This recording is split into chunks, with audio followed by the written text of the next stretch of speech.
Greetings, New Gen. My name is Glenn, and together with my wife, Gregan, we lead Liberty Family Church. Stef Adrian, so good to have you here this morning as we unpack something that I think is not easy to discuss, conflict, honor, and spirit-led unity in the church. As I've thought about our time together here, I was kind of reminded of Paul's anguish around this very thing when he wrote, "I, therefore, the prisoner in the Lord, beg you to lead a life worthy of the calling to which you have been called, with all humility and gentleness, with patience, bearing with one another in love, making every effort to maintain the unity of the Spirit in the bond of peace." And we all know that relationships matter deeply to God, and I think because of that, we face some of our greatest tests in relationships. Earlier this year, Stef and Adrian, you walked through a season of misunderstanding and offense that very easily could have led to lasting division, but through humility, honesty, and the grace of the Lord, God has brought incredible reconciliation and healing. And so our hope this morning is that in sharing the story, not to rehash every last detail, but to show the beauty of what happens when we choose to honor God by honoring His bride and by honoring one another, when we humble ourselves and when we allow Him to restore what's been broken. And so, New Gen, as you listen, we pray that you will see how the enemy sows doubt, how he sows disunity, but also how the Spirit of God desires to bring unity and conviction and peace when we determine to live by a culture of honor. And so just to help us set the scene, Stef, in broad strokes, can you tell us a bit about what led up to this initial fallout between you and Adrian? Basically what happened was a very, very small thing that escalated and spiraled over time into something massive. And it started out with a very simple thing in which Adrian approached eldership with something that was close to his heart and that he was passionate about, and asked us to partner up with him and just pray into it.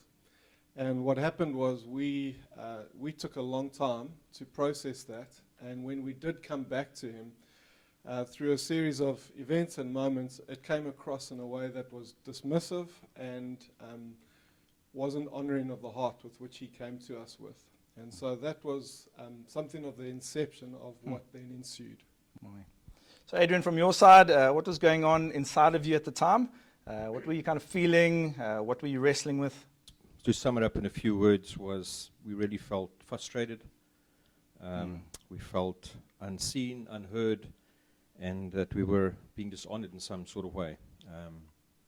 Those are the words I'd use to basically sum up where we were feeling. And also a bit alienated in the process. So, yeah, I mean, I suppose when misunderstandings or offenses happen in a church family, they can cut really deep.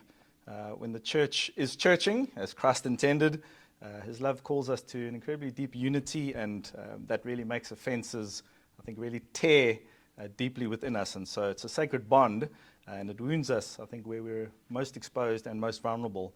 And so, Adrian, kind of as the situation was heating up, there was a moment where some WhatsApps and messages were shared, which was confirmation for you that you'd been dishonored. Without too much detail, could you explain that a bit more? Yeah, it was a moment where Rob and I were sharing some messages back and forth with regards to how we were feeling and how I felt that the process, wasn't being handled well, especially with the heart that we'd brought it forward with. And I'd shared a message with Rob, and in the context of that message, literally within a day, I think it was, we were on a group, and a couple of messages started going out on that group. And at the moment, we saw it as we were being dishonored, because the tone of the messages was it actually directly related to the conversations that Rob and I had been having. So we instantly, in the moment, thought, well, Rob's gone back and had a chat to the team, and people are now, voicing their take on the matter, and looked at it in completely the wrong eyes at the time. I mean, at the time we weren't looking at it the right way, but it was something that really hurt us to say, wow, this is now being discussed, and people were, were not attacking us, but basically sending us quite a strong message to say, this is how we feel about it. So So It's that's, easy to see how it can be seen that way. yeah, it can be seen that way. Yeah. So, Steph, it was quite a moment for you. Can you share kind of from your side what was happening?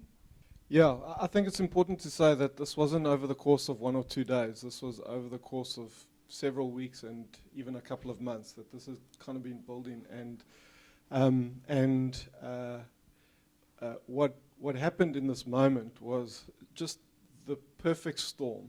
And I can remember seeing it happen, and in it, I'm like, I looking at it, and I'm like, oh my goodness, what is going on here? And in that moment, I'm just so grateful. I had the presence of mind to be like, okay, step back from this. And as I began to step back from it, I zoomed out, and I was like, either this is what Adrian thinks it is. This is a case of us talking about him behind his back.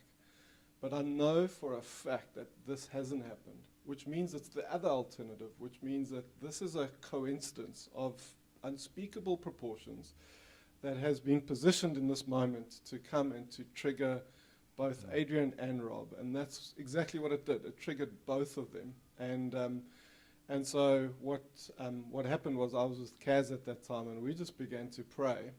And then I began to reach out to Rob and Adrian and just say, listen, guys, this is what I think it is. I think that the devil's overplayed his hand here. He's used this to come and trigger both of you. And so our heart at that moment was just to come and pray into this situation that we felt very clearly was being used against what God was doing in his church and in the relationship at that point. Yeah, I mean, that's very much, I think, the wisdom of exactly what Paul tried to speak to the Corinthian church when he says, anyone whom you forgive, I also forgive. What I have forgiven, if you have forgiven anything, has been for your sake in the presence of Christ. And we do this so that we may not be outwitted by Satan, for we are not ignorant of his designs. And I think that wisdom, just in the light of the Spirit, highlighting that to you, I think avoided great potential for division. And so at this point, Steph, Adrian and Sam were done with New Gen. They told me that they'd like to join Liberty. I checked it in with you as to why and what was going on.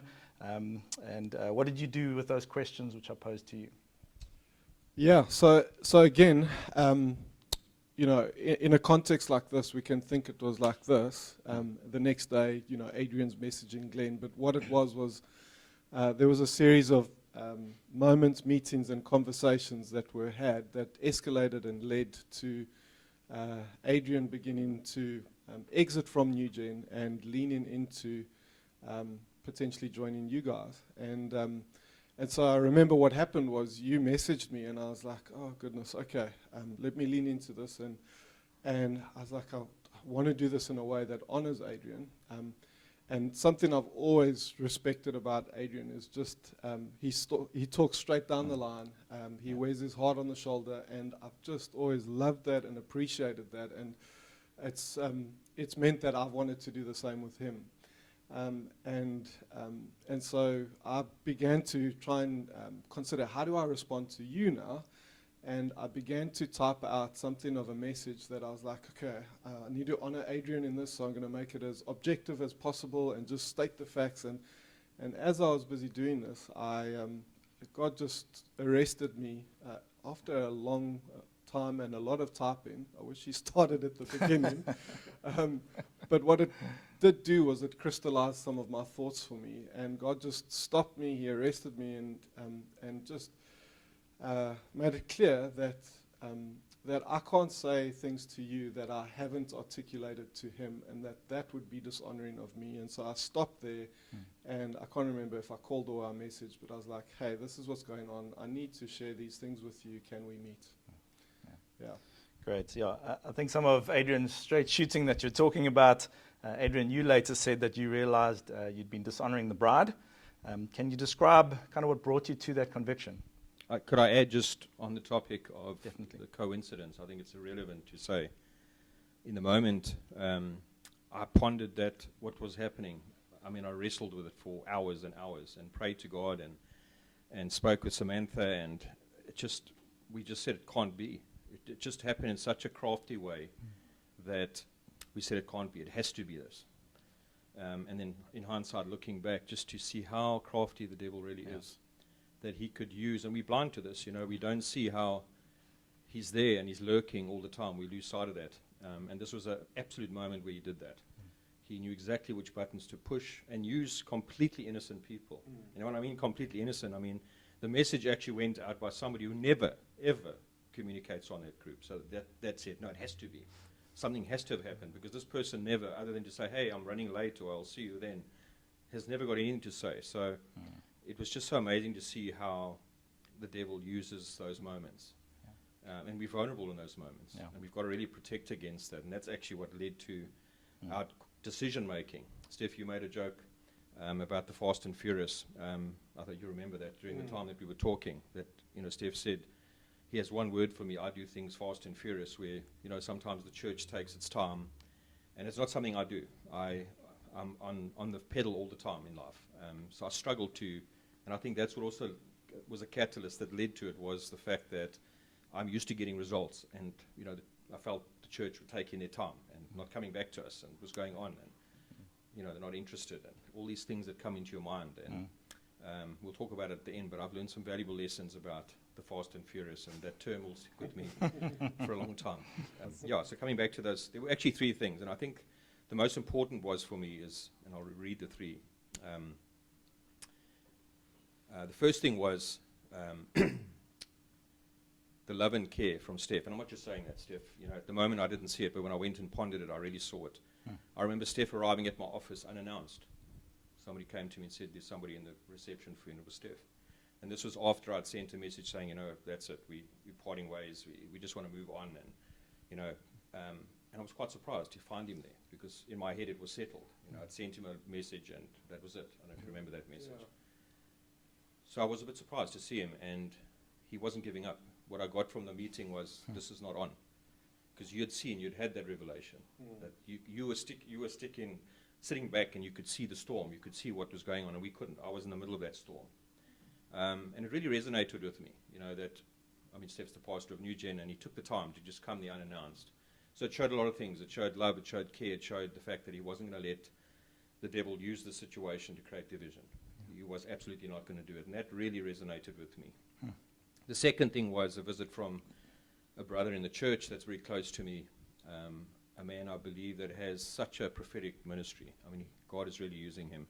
Also just arrived, not with the intention to say, hey, what you're doing. He just came to listen.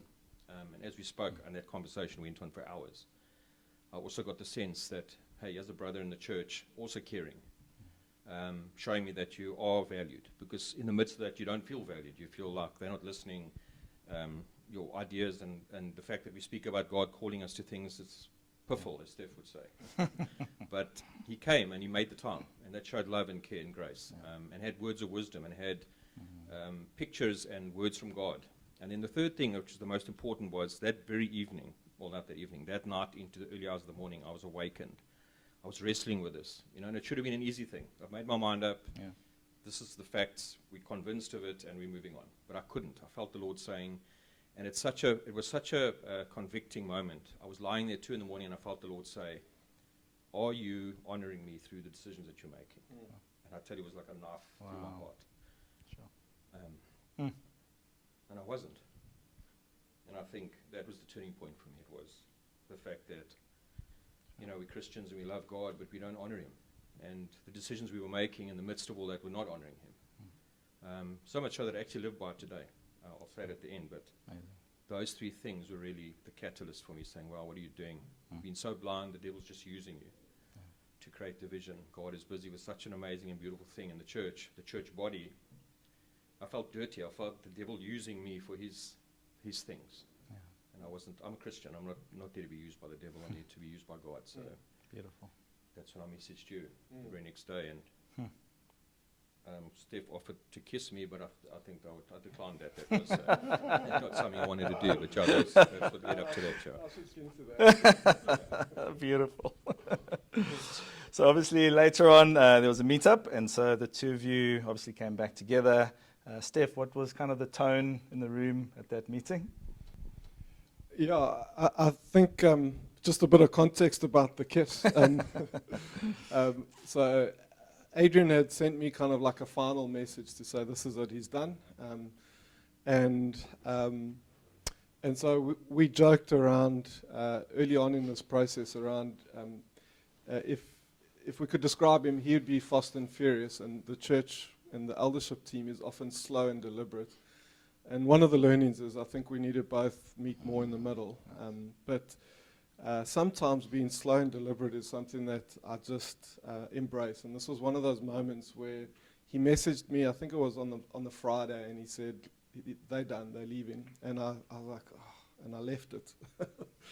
And I left it till, I think, a Wednesday morning. And on Wednesday morning, I messaged him, and I was like, hey, man, I hear you. I'm sad to hear this. I'm going to respect your decision, but the door's always open. And about 20 minutes later, I got a message, and the message was, hey, I think I've made a mistake. I feel like I'm dishonoring God and the church. Can we chat? And I looked at it, I read it, I closed my phone, I put it away. I was shocked. I was like, this is too good to be true. I don't know if it... And then later on that afternoon, it was about 8 hours later, I pulled my phone out and I looked and I read the message again and I replied, I could kiss you right now. And I could, the reason for that response is just like in all my years, which aren't that many, but in all my years, never have I received a response like that to a situation like this. And so I said, okay, let's meet next week, let's have breakfast together, and let's just talk about what's happened. And we had a breakfast together, and he told me, you know, much of what he's just told you guys, and we were like, okay. And he said, like, what do we do next? And I was like, I don't know. Wasn't expecting this. You know, there's no book around this. No. Like, this doesn't happen. No. And I said, I think we actually need to sort our stuff out, and then I think you and Rob need to sort your stuff out. And so we then sat together and had a meeting. The way it worked and the tone of it was I sat down and I said, I need to take responsibility for my part of this. And I didn't come in pointing my finger at him saying, you did this and you did that. But I was like, this is the part I've played in this. And then I said, I'm sorry for that. And then I said, what I'm going to do to ensure it doesn't happen again. And then Adrian did the same on his side, where he came and took responsibility for his stuff and said sorry and said what he's going to do to ensure that it doesn't happen again. And the tone and the atmosphere of that meeting was of humility, of mutual submission, of love, of care. It was a very, very sweet meeting. Sure. Oh, that's beautiful. Yeah, I agree with you. It's incredibly rare. You've both kind of spoken around taking responsibility for the parts that you played in. Adrian, how do you find that posture of humility which you owned and brought forward? How do you feel that shifted the dynamic, obviously between you and Stef, but also for the whole situation? Oh, it's an absolute game changer. My character is as such. I get things done, and I get it done the way it needs to be done. There's so many life lessons through this. And I think when you take a step back, as I did, and I looked at the situation, just it's like almost being saved from a disaster. And to say, wow, you know, God is actually using us. And he uses many people. I think there were learnings for everybody in it. It's not just a one-way street. It's God was using me, he was using Stef, he was using the church, he was using all the players involved to get a message across. And it's actually changed my life. If I have to say, it really changed my life. As I said earlier, I live by one question now when I make a decision. So I don't do things fast and furious anymore. I look at the situation and say, is what I'm about to say or is what I'm about to do honoring God? And if the answer is no, then I go seek counsel with leadership. We had a conversation about that. I think it's so important because many people don't do that. You make decisions from emotion and you make decisions from the way you're feeling and you're upset and the devil is throwing things in it. But when you really take a step back and you say, let's just look at the situation for what it is, pray into it, but ask that one question. And it's something I live by right now. I can say, if you ask me what I live by now in my Christian walk, it would be that. Sure. Every decision I make every day, every word that comes out of my mouth, I ask myself that question internally first. I also want to say something else came out of it. I felt God really saying to me, there's a mission field here And it's interesting, sometimes you think the mission field is outside of the church, but a lot of time, in this particular instance, I felt God saying there's a mission within the church that he was using us all for. And I actually got this revelation. I saw this picture of so many families, so many strong men making bad decisions, as I almost did.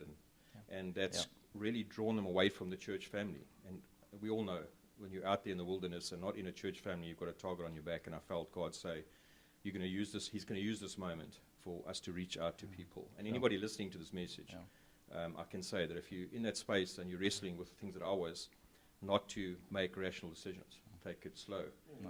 And really go and seek God's heart in it. And ask that question. Are we honoring God in the decisions we're about to make? Because they're everlasting decisions. I mean, I could have made a decision that would have potentially wrecked our family because we're part of a church family in New Gen. And I'm proud to say that. I've said it to Stef many times. It's such a saving grace to be in a church family. It's where you're safe. It's where God looks after you. It's where you're fed. It's where you contribute, you know. And then also perspective change. You know, our perspective shouldn't be what can I get out of the church. It should be what can I do for the church. Where does God want me? Be awake to see things that he wants to use us for. And I'm in that space, and I must say it's such a great place to be, to have the scales lifted off my eyes. And be in a space where God can actually use us. Amazing. A lot of powerful lessons there.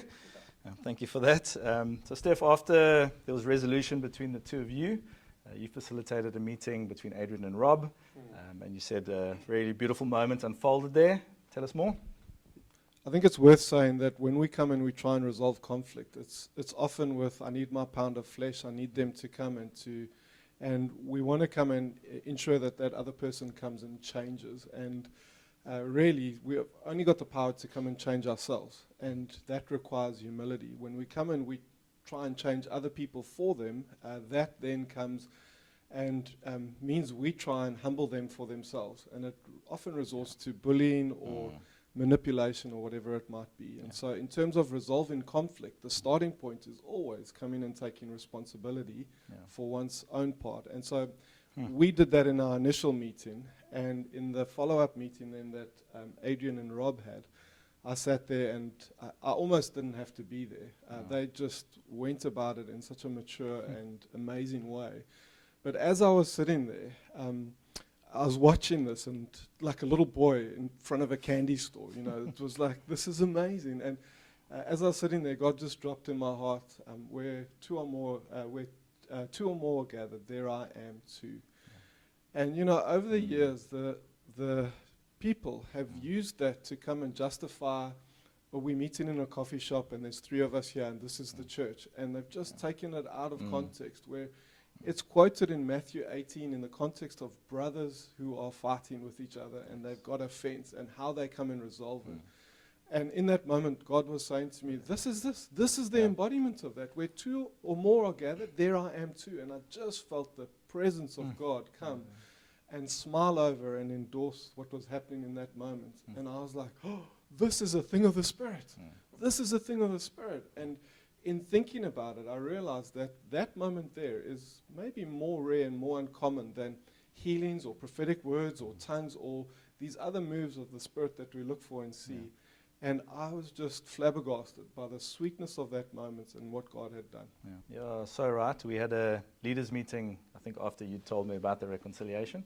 And I said those exact words to my leaders. I said, I'm all for the Holy Spirit performing miracles in our community, but I've witnessed a miracle this week in the reconciliation between 2 brothers in a church, all anonymous and everything, but you are so right. It is honestly the power of God alone that can do that. And I mean, that's purpose for all of Paul's epistles, right? I mean, he's writing all of these things to try and help the church and bring unity.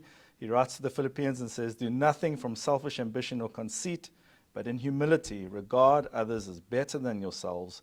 Let each of you look not to your own interests, but to the interests of others. And so that's a great theory, but it needs to work itself out in a very practical way. And so what does it look like practically to honor God, to honor his bride, and to honor one another? I think this is a big thing that God's busy doing in our church, is fighting for this culture of honor. And I think this thing of honor is to come and to choose not to see people or the church according to its flaws, but to come and choose to see people or the church according to their true identity in God and who God says they are. And so Adrian's question around, is what I'm about to do honoring? It comes and it puts a value upon people, upon the church, that raises and lifts one's eyes up to heaven. And with that, you come and you just measure and weigh up how you're going to respond in a different way than you would otherwise. And I think part of it is this ability to come and give the benefit of the doubt to a situation or to a moment, where you can come and see maybe they didn't mean this, and you come and you lean in with humility and a sense of, hey, help me understand what's going on here, or what are you trying to say, rather than coming in with a judgment.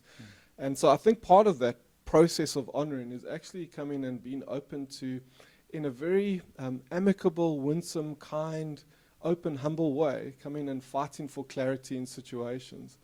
And I can't tell you in the last year how many situations I've seen, and I don't know, maybe this is something of what God's doing, where I'm sitting and looking in, and I'm looking at how people are missing what's happening. And it's completely understandable. And so in Adrian's situation, I'm like, gee whiz, I understand it, I really do. But sometimes I have the privilege of seeing all parts of a conversation, and I'm sitting there and I'm like, my goodness, the devil is sowing absolute chaos here in the midst of this. And when we come, and we recently had this, we came and sat down in a conflict situation, and we got the individuals to come and tell their stories separately. And as myself and Kaz sat there, we saw how their stories ran alongside each other, and how they missed each other, and how innocent it all was, but how nefarious it all turned by virtue of the devil coming and twisting it. Yeah, potent. So I just want to end with this, give you each a chance. I think, Adrian, you have alluded to this quite a lot, but I just want to give you another moment to just kind of summarize it all. But how has this experience changed how you both see each other, and also how you see church family? We see each other as brothers in Christ, and how much we love each other and care for each other. I just wanted to say, words like relentless pursuit. Coming out this morning, I was thinking about how this all transpired, and how words popped out of what happened, and how it just shows the attributes of God. Your relentless pursuit of, I'm not going to let this be. God is like that. God relentlessly pursues us. A brother coming and saying, we care, you are loved, you are seen. God just showing grace and showing love. And then the final, honor God. It's completely changed my perspective, in the sense that my life has changed, as I said to you earlier. The church family is such an important part of my life. In fact, it's now the most important part of my life. I feel the most safe, I feel the most loved, the most wanted, and I know that God has a plan for us. It's a verse I live by, Jeremiah 29, verse 11, and I'm living in that. And I look to God every single day, and it's such an amazing place to be, where the noise of the world is not a distraction, so much so that I even use it in my business. I walked into work, this has changed my life. Even the relationships with my staff and the way I'd normally deal with stuff is completely changed. There's still an element of fast and furious, but there's a definite take a step back, look at the situation, hear somebody's heart. It was one of the things you said to me early days, Stef, if you remember, when I first approached you, was to go and hear people out. And I did. It was the best advice you gave me. I met with certain individuals and got to know them, got to know their life, because sometimes that's the misperception. You don't understand why people are making certain decisions. You don't understand why they're doing things the way they do it, and they should be doing it like this. But when you take the time to just step back and get to know the person and understand their life and their challenges and some of those things, it puts a lot of perspective on it. So I would say that's how I look at it now. Awesome. But with the most important thing, am I going to honor God in everything that I do and say? And I think that, for me, is the way I live now. And the church family is home. It's such an amazing place to be. I would encourage anybody. In fact, I encouraged my daughter last month already, just find a church family, because that's where you're safe, and that's where you're going to be cared for, and that's where God is really going to use you and minister with you. So, beautiful. Stef? Yeah, man, I think on a personal level, I've always appreciated how straight-talking Adrian is. I've loved that. I feel like it's a compliment in many ways, and a credit to me that he could do that, but also a credit to him. But in and through this, and also I've always known you to be a faithful man, and someone who goes above and beyond to serve others. But through the course of this incident, my esteem for you has only risen. And I think part of it is you could really be an old dog, you know, in many ways, but you've chosen to be a young dog. And, you know, the older you get, the harder it is to come and to be humble and teachable and to make change. And honestly, Adrian, the stuff that I've seen you do in the course of this year is unbelievable. And it doesn't matter if you're young or young or old. It's challenging and difficult to do, yet you came and you've embraced challenges in the midst of the season where I've just marveled at you. And I think part of it was the humility that was required to come and begin to turn the situation around. And you know, everyone else could come and do and say things, but you needed to come and humble yourself. And for the rest of my days, I will carry with me the weightiness of that humility that you embraced in that moment to come and turn the situation around. And for that, it's just taken our relationship to another level. I said to you, I'd leave my kids with you. I'd feel safe to leave my kids with you, just in terms of how much I trust you. And I just know off the back of what we've gone through, you've got my back, that I can trust you, that I could call you and you'd drop anything to come and help me. And I think there was part of that in who you were before, but in terms of how I'm appreciating that now and seeing you, I'm just like, this is a legend. This is a good man. And more broadly in terms of the church, it just feels like God is using this and using your obedience and humility in this to bless others. Yeah. I know I've been blessed through it, and I know the church is being blessed by it. And I feel like there's actually a spirit of reconciliation and restoration that's coming over this church that may just be as a result of your obedience and your humility in this. Yeah. And I'm so grateful for it. And so I think we may not see in the physical too many things that are adjusting, but in the spiritual, it feels like the heavens have shifted. And with that, I just want to honor you. Yeah, and I'm incredibly grateful for being invited to be a part of witnessing. I think it's an incredible act of God, I think, in the story of NewGen and in your guys' lives. And it's just an incredibly powerful reminder that of how God works when we come together in humility and that we invite him into the space. Your guys' story, I think, has shown us that reconciliation isn't just about resolving conflict. I think it goes far deeper than that. It's actually about inviting Jesus into the very center of it.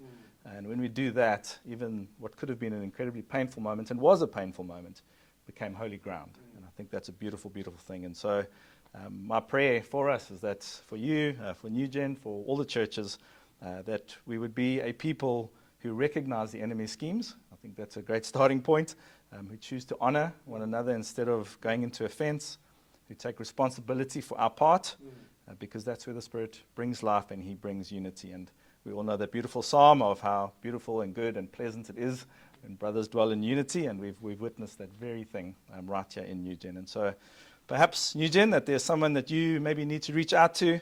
Maybe this is your nudge to do it. Thanks for watching, for being a part of witnessing what this amazing God has done in the lives of you two.